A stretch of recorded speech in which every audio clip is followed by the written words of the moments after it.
Good morning my dear student. कैसे हैं आप? मैं आशा करता हूं कि आप अपने घर पर मस्त होंगे। आपको पता होगा कि हमने इससे पहले हमारा चौथा अध्याय अध्ययन किया था, जिसका पहला भाग हमने पढ़ा है चाणक्य वचनानि, जो पाठ का नाम था। उसके हमने कुल 4 श्लोकों का अध्ययन किया है। बाकी के बचे हुए 3 श्लोकों का आज हम बारी बारी अध्ययन करेंगे और इसका हिंदी अनुवाद सीखेंगे। इसके बाद पीडीएफ के माध्यम से इसके प्रश्न उत्तर आपको भेज दिए जाएंगे। तो आइए सीखते हैं हम आज हमारा पहला श्लोक। तक्षकस्य विषम दंते मक्षिकायाः विषम मुखे वृश्चिकस्य वृश्चिकस्य विषम पुच्छे सर्वांगे दुर्जनस्य तु।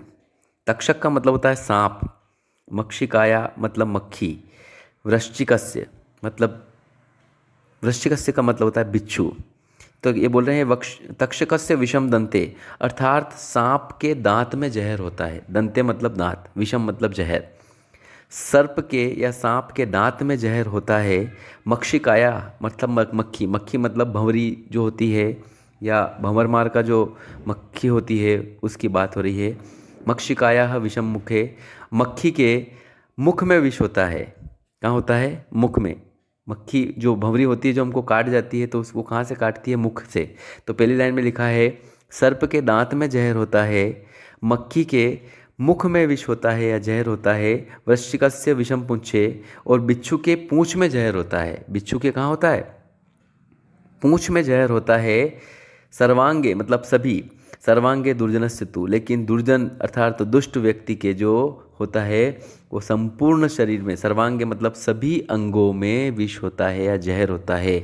अर्थात सांप, मक्खी और बिच्छू, इन तीनों से भी दुष्ट व्यक्ति कौन होता है?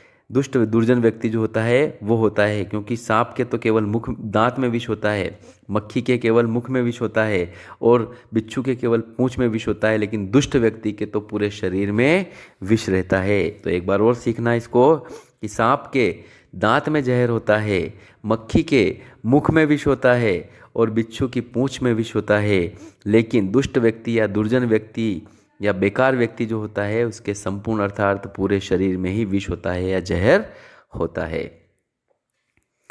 अगले वाले श्लोक पे बढ़ते हैं। कामधेनु गुणाम विद्या सर्वदा फलदायिनी प्रवासे मात्र सदशी विद्या गुप्त धनम स्मृतम। अर्थात ये बोल रहे हैं कि अच्छी विद्या की बात होती है। मात्र सदशी विद्या गुप्त धनम स्मृतम, अर्थात सद्विद्या इच्छा को पूर्ण करने वाली गाय के समान हमेशा फल देने वाली होती है। क्या बोला है? सर्वदा फलदायिनी विद्या, मतलब अच्छी विद्या जो होती है, सद्विद्या जो होती है, वो इच्छा को पूर्ण करने वाली होती है। क्या करने वाली होती है? इच्छा को पूर्ण करने वाली होती है, और गाय के समान हमेशा फल देने वाली होती है। कामधेनु गाय जो होती है वो हमेशा फल देती है, उसी प्रकार से विद्या हमेशा फल देने वाली होती है। अच्छी विद्या जो होती है वो इच्छा को पूर्ण करने वाली होती है, और गाय के समान हमेशा फल देने वाली होती है। प्रवासे मात्र सदृशी विद्या गुप्त धनम स्मृतम, अर्थात यात्रा के समय वह विद्या जो आपने अर्जित की है, अच्छी विद्या जो अर्जित करी है विद्यालय के माध्यम से, वो यात्रा के समय वह विद्या माता के समान होती है। मात्र सदृशी, प्रवास्य का मतलब होता है यात्रा के समय, मात्र सदृशी मतलब माता के समान, अर्थात यात्रा के समय वह विद्या माता के समान होती है। विद्या गुप्त धनम स्मृतम, और विद्या को गुप्त धन भी कहा जाता है, अर्थात विद्या को कोई भी व्यक्ति हमारे दिमाग से चुरा नहीं सकता। कोई भी धन जो होता है वो चुरा सकता है, लेकिन विद्या रूपी धन को कभी भी नहीं चुरा सकता, अर्थात विद्या रूपी धन गुप्त धन माना गया है। तो एक बार और इसका हिंदी अनुवाद मैं आपको बताता हूँ कि सद्विद्या अर्थात अच्छी विद्या इच्छा को पूर्ण करने वाली होती है। जो अपने अंदर इच्छा होती है वो पूर्ण करने वाली होती है। अगर आपके अंदर अच्छी विद्या है तो वह विद्या जो होती है, सद्विद्या जो होती है, अच्छी विद्या जो होती है, वह व्यक्ति के इच्छा को पूर्ण करने वाली होती है, अर्थात गाय के समान हमेशा अच्छा फल देती है। कामधेनु गाय जो होती है वो हमेशा अच्छा फल देती है, और उसी प्रकार से सद्विद्या जो होती है वो हमेशा अच्छा फल देती है। यात्रा के समय जो विद्या आपके पास है वो यात्रा के समय माता के समान रक्षा करती है, और विद्या को गुप्त रूपी धन भी कहा गया है, अर्थात गुप्त धन भी कहा गया है। अगला श्लोक। एकेनापि सुवृक्षेण पुष्पितेन सुगंधिना वासितम तद्वनं सर्वं सुपुत्रेण कुलम यथा। एकेनापि सुवृक्षेण, सुवृक्षेण मतलब अच्छा वृक्ष, एकेनापि मतलब एक, एक अच्छे वृक्ष पर खिला हुआ, पुष्पितेन मतलब एक फूल भी, सुगंधिना मतलब सारे जंगल को सुगंधित कर देता है। एक अच्छे वृक्ष के ऊपर खिला हुआ फूल भी सारे जंगल को सुगंधित कर देता है। पहली लाइन में क्या लिखा है कि एक अच्छे वृक्ष पर खिला हुआ एक फूल भी सारे जंगल को सुगंधित कर देता है। वासितम तद्वनम सर्व सुपुत्रेण कुलम यथा, कुलम मतलब पूरे परिवार को या कुल को, सुपुत्रेण मतलब एक अच्छा पुत्र। ये बोल रहे हैं कि उसी प्रकार एक सुपुत्र, क्या बोला है, उसी प्रकार से एक सुपुत्र, वासितम मतलब सुगंधित कर देना बोला है यहाँ पे, या रोशन कर देना बोल सकते हैं हम। ये बोल रहे हैं कि उसी प्रकार से एक सुपुत्र मतलब अच्छा पुत्र संपूर्ण परिवार को या संपूर्ण परिवार को उन्नत कर देता है। संपूर्ण कुल को या परिवार को क्या कर देता है, उन्नत कर देता है, मतलब उन्नति के पथ पर ले जाता है या प्रगति करवा देता है।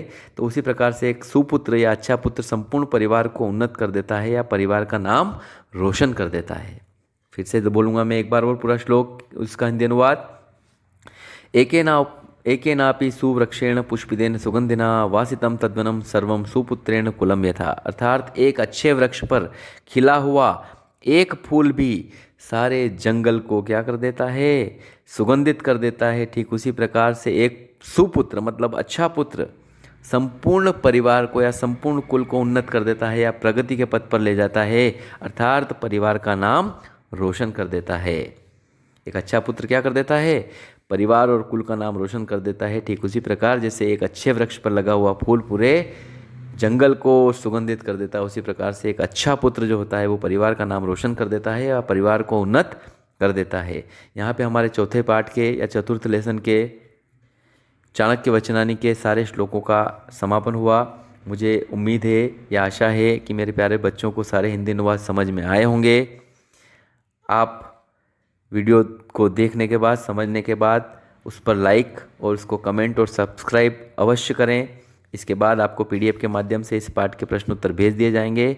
आप सारे प्रश्न उत्तरों को अपनी कॉपी में लिखें और अपने स्वयं के विवेक से इन सारे श्लोकों के हिंदी अनुवाद घर पर लिखें और इस पाठ के कम से कम 3 श्लोकों को आपको याद भी करना है।